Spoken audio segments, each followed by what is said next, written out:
Alrighty then, ladies and gentlemen, welcome back to another episode of Privacy Please.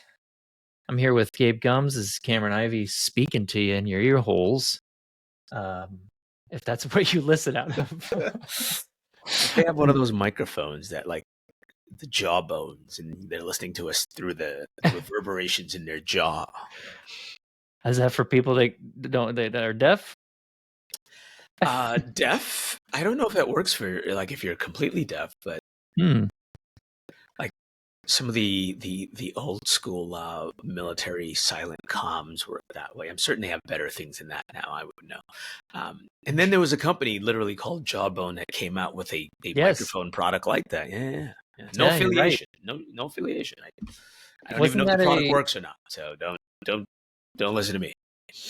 Was that a headset with a like? It was a headset. Yeah. Right. Plugged in your ear and kind of ran down along your jaw, and then they moved to just like a regular headset and just kept the brand name Jawbone. Interesting. Yeah.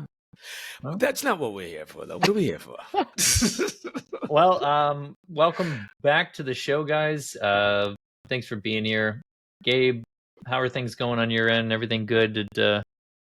I know that there was a pretty big couple of events that just passed us this last couple of weeks in the security realm. Yeah, I'm decent. No complaints here. I did not get to make it to Hacker Summer Camp, which is what I assume you're referring to, aka DEFCON, aka Black Hat. They're not the same, but they happen same week. DEFCON first, leading into Black Hat first, leading into the DEFCON weekend. So we're not referring to Def Comedy Jam. No. Which would be better, probably. Yeah, well, depends. I mean, a lot of hilarity definitely ensues at DEFCON. Make no mistake about it. Some very amusing things happen during the show, during the conference in general. But I did not get to make it to the desert this year. But man, it looks like a lot of fun was had in the desert as usual. There's a number of things that happened, right? Yes, there actually are. Well, I'll let you. There's one. Talk to me. There's one in particular that comes to mind. I mean, I wasn't there, but I think it was Black Hat. There was this big thing that I saw on LinkedIn that kind of blew up, where Palo Alto. That thing. The marketing mishap with the women in the dresses or the nightgown or the gowns. I think it was the lampshades that did it. Yeah, well, that was the degrading part about it. I presume so. I guess. Yeah. It's interesting. I'll tell you one thing that I loved about it. I loved how so many women and like men in the industry actually spoke up about it. And defense. Because obviously you've been in security a lot longer than I have, and we're gonna pull up in 3 decades soon. Yeah, it's been a very masculine run industry. Predominantly male, indeed. Still that is true of IT in general, but it still very much is. It has changed a lot since then, and I'm very, very happy and proud to see the countless number of ridiculously talented individuals, both male and female, but the women in this industry in particular, incredible. Absolutely incredible. I mean, I think that there's still a lack of women and diversity. We've been to local seminars about this kind of stuff and security. True. It's obviously evident. I think there's a lot of things that factor in and why the industry is still dominantly men, and usually white men, but it's definitely changing. It's getting better. I think it just depends on, people in the industry and local areas that are pushing others to get in the industry and just voicing their, yeah, there's a lot of it, but there is. So do you think that it would have been as demeaning if it were just mannequins and not real people, not real women? Or does that even matter? That's a great question. That's a darn good question. I'm not certain I know the answer. I think the easy answer is yes.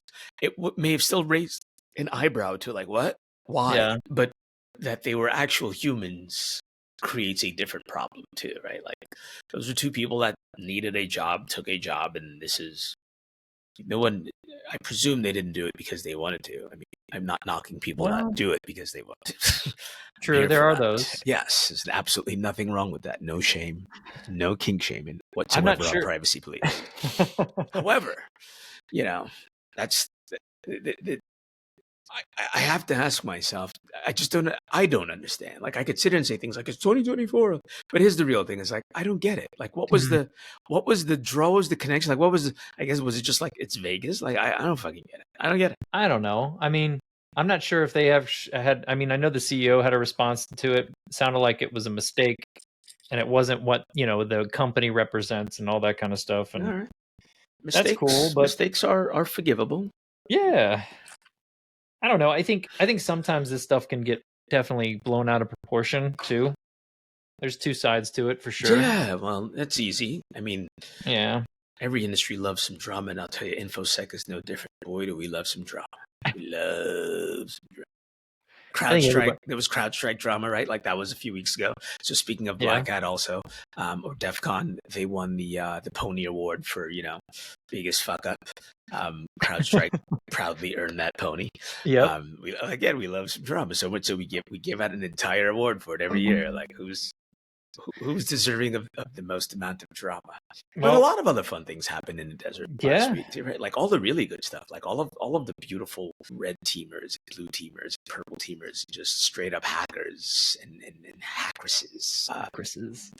I shouldn't try and gender the word, but I was having fun with it. Either way, there was a lot happening in the desert last week. That was pretty cool. Everything from security researchers unveiling more flaws they discovered in a lot of IoT devices floating around in everyone's home, right? So they hacked a couple of vacuum cleaners and some other things via their Bluetooth and used their cameras and microphones to spy on them.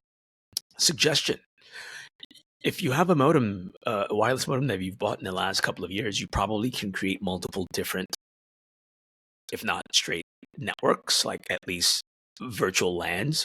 Yeah. You should totally separate those things. Like take your IoT devices, and if you don't actually need to have them connected to the internet, just don't. Like, right. Just don't. And second, if you're going to, put them on their own damn network. And that probably wouldn't stop all of the things, because like in this case, hacking it via Bluetooth means that within proximity, somebody might still be able to, and just from being on the other side of your wall.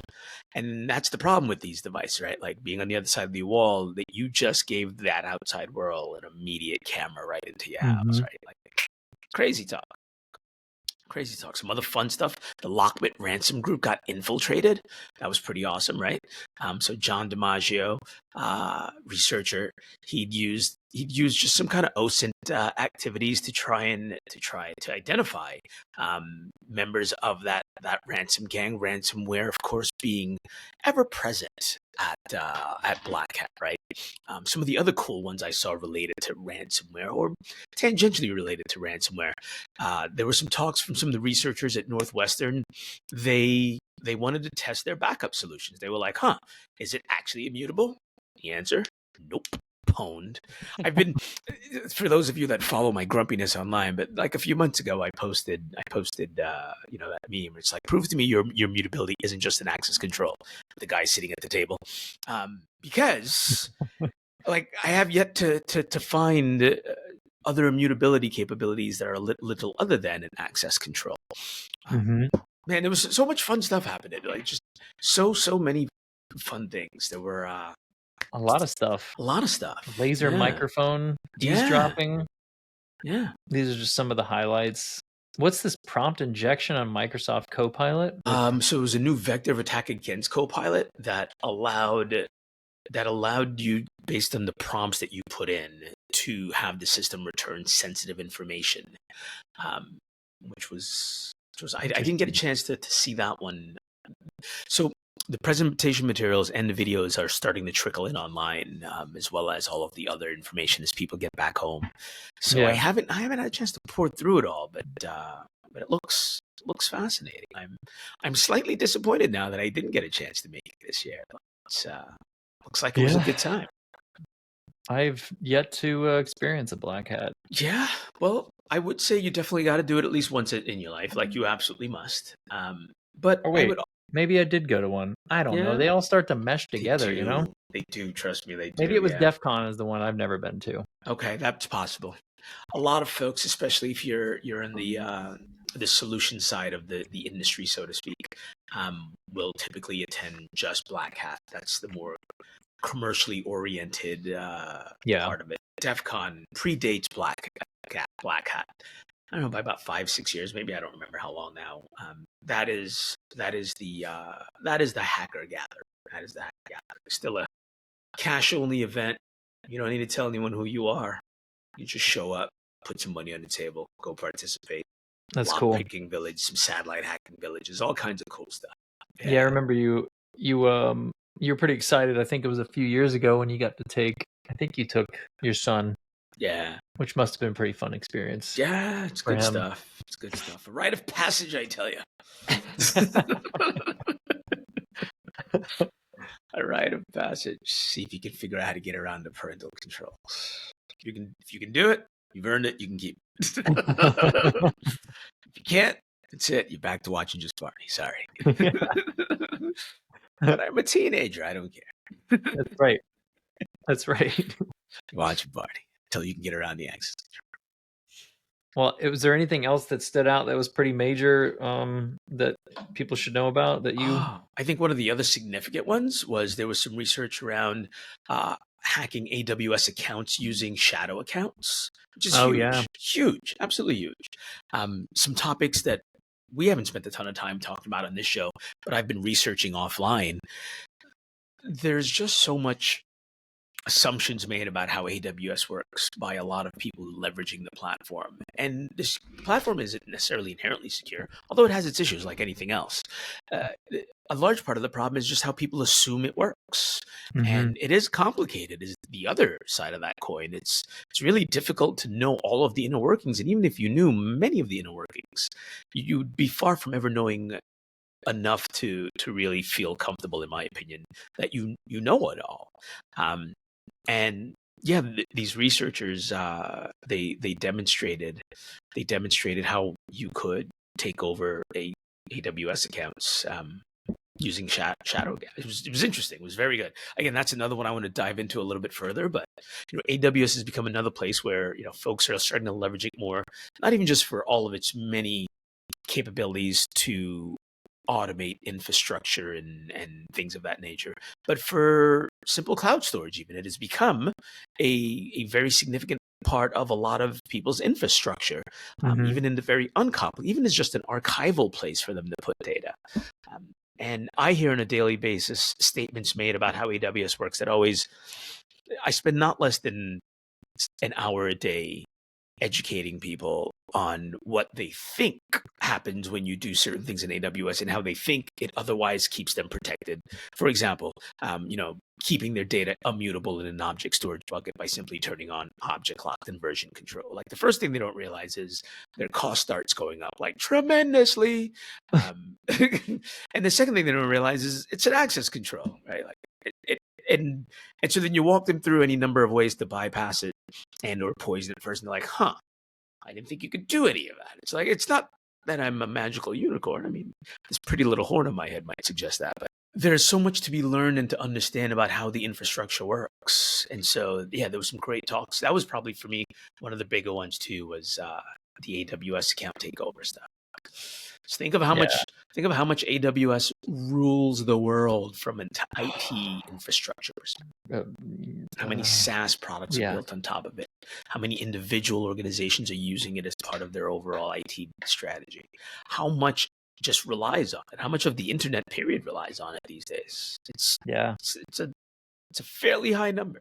Is it more? And I don't even know what I'm trying to say here.